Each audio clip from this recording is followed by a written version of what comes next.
What's up, guys? Welcome to Care Coach Lead. This is Andrew Frezza with Melissa Dixon, and today we're going to be doing another universal movement patterns video talking about knuckles around the bar, okay? So we just coached a workout yesterday with Romanian deadlifts in it, and this is something that I was showing our athletes yesterday to help them get the most out of that movement.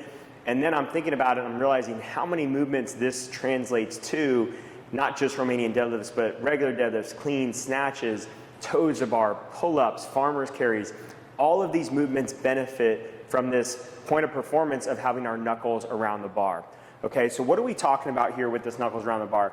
Let's talk about where a lot of people normally grip, where they have this like dainty fingertip grip. They might even have the forearm kind of like back this way a little bit. You'll sometimes see like a little indent in their wrist. And what we want people to do is take that main knuckle here and almost face it to the ground, all right? If you get all the way to the ground, that would be an exaggerated version, but we're trying to get that far all the way around, and you're gonna see a little curl at the wrist as well, which will fire up that forearm. So you can go ahead and stand up with that grip now.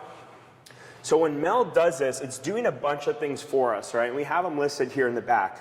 Number one is it's creating leverage on that bar. So in this case, it's creating leverage on the bar with that force going back towards her, so she can keep a really good bar path, so she can engage these lats in the back. If she was doing something like toes to bar or pull-ups, it would be giving us the leverage to be able to create that kip, that downward force on the bar to control that kip and open up that kip as we want to create more power, more swing there. Another thing that's going to do is actually strengthen our grip. So by bringing that knuckle around, now we're using the entire hand, the wrist, the forearm as part of our grip, as opposed to just using those little finger muscles to hold onto the bar. So you can actually have a much stronger grip. You don't need to hook grip here, and you can still feel really strong in that grip position. Yeah, a lot of times when we have heavy deadlifts or we have like longer sets of deadlifts, like 5+ heavier reps, I see people gripping and they've almost got like, it's only hooked onto their fingertips, you know, when they start feeling for that grip, and you know people are in trouble there. But just think about the amount of muscles that you have in your hand and finger to hold on to that heavy deadlift weight compared to getting everything in that arm secured to that bar when you have this knuckles down grip. It's so much more working for you than just your little fingers. Yeah, so let's show some RDL. So get that grip again, go to the top here. So it's not enough to just get that grip. It's really important that we're using that grip to enable better lat engagement here. So she's actively pulling the bar against her body. She's gonna go nice and slow, and that whole time she should keep that bar on her body.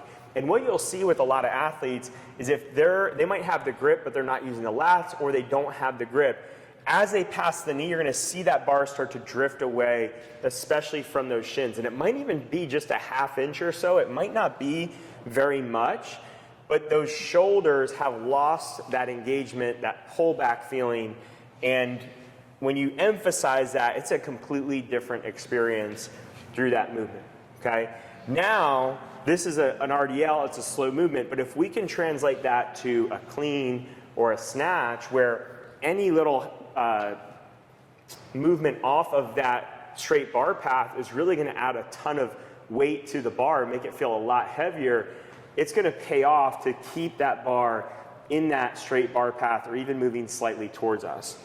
Yeah, that definitely feels like you're pulling that bar against your body, but not so much effort is wasted. It doesn't feel like it's taking a lot of effort, it's just there because that grip is forcing it backwards. Yeah, and then when you talk about going over to the hanging movements, pull-ups and toes to bar, so many people struggle to, even if it's just strict, to engage the lats, use the lats. They're using their forearms, they're using their biceps, but they're not using those big muscles. So this is gonna create a little bit more of that engagement, allow them to use those bigger muscle groups, and then once you start getting into kipping, that's where you're really gonna see this position pay off, because you need that leverage to push down into the bar, and especially as you go into like a bar muscle up or a ring muscle up, it starts to actually look somewhat like a false grip in a sense, where part of your hand is already on top of the bar, so then you can, traverse yourself over the bar or over those rings eventually. This is something where on the rings, it's really easy to coach people. I coach a lot of people to think about their pinkies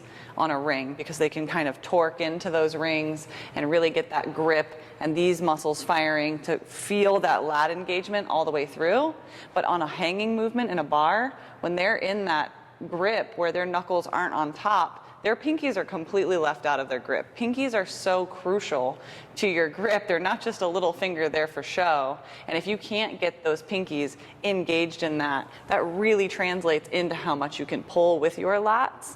And thinking about it that way, of the people who are doing that kind of like dangling on their fingers from the bar, they have nothing going on with that pinky. That pinky is basically just there for show. Yeah, that's that feeling of external rotation that we're trying to create through the shoulder. And when we do that, what's pushing mostly into the bar is that outside of that hand or that pinky. So if you're not feeling that pressure against that part of your hand or your pinky, then you're kind of missing that external rotation, you're missing that lat engagement that we're looking for. Yeah, there's no way to get there if that pinky is just hanging out. Yeah.